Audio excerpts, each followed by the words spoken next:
NASCAR's Winston Cup Division at North Wilkesboro, North Carolina for the first Union 400. The race at Wilkesboro is probably one that still sticks underneath my craw or sticks underneath my skin more than anything else.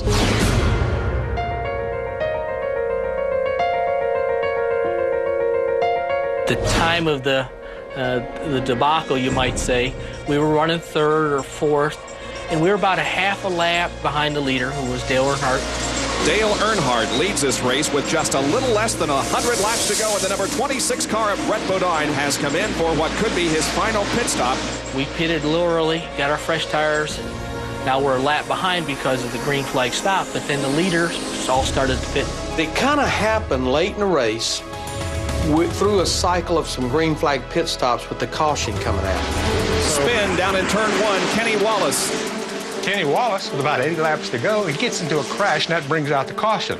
Well, here comes the pace car. The pace car picks up Dale Earnhardt as the leader.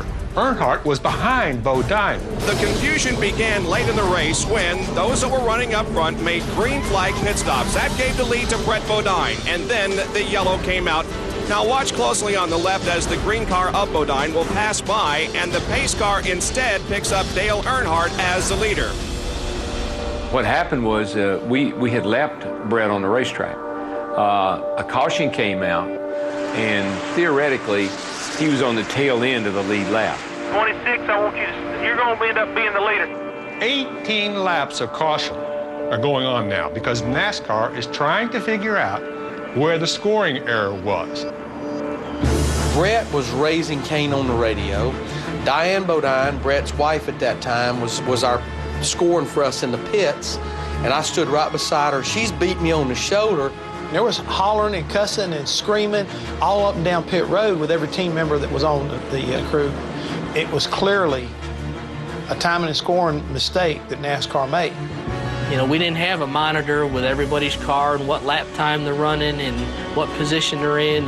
We didn't have any of that, so it was very easy to have scoring disputes. Pace car then picks up Brett Bodine, makes him the leader. Well, he's got fresher tires than anybody else, and he's been running well all day anyway. The NASCAR scorers have sorted out the standings and determined that Brett Bodine, the number 26, is the leader, followed by Darrell Waltrip.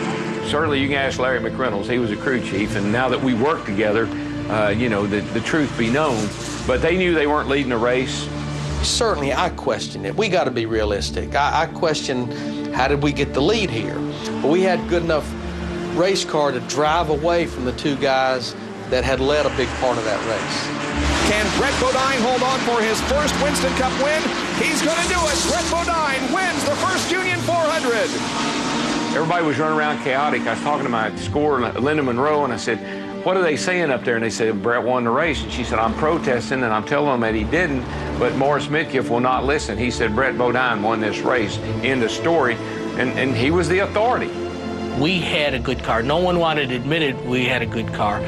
You know, if it would have been a situation where we truly lucked into it, then that would have been different. But we deserved to win that race because of our on-track performance. I hate that our win was diluted by the controversy, and of course there was a lot of checking of the scoring after the race for hours. I went to Bill France. I walk over to Bill, and I'm almost on my knees. I'm saying, Bill, he did not win this race, and everybody in this garage area knows that. And Mr. France, in his divine wisdom, took his cigarette out of his mouth, put his arm around me, and he said, DW, leave that boy alone. That's the first race he's ever won, and you're going to win a lot more races. As much as I appreciated Mr. France feeling that way, it turned out that 1990, that was the first year I didn't win a race. Bodine, he walks out of the press box, and he stops. He turns around and faces all of us in the press box and goes, I don't know what the problem is. I was leading the race. They should have picked up me all along. NASCAR made the mistake. I didn't. It didn't bother me a bit. We knew we won the race. It was one of those days that you dreamed about. This is all some kind of whacked out conspiracy.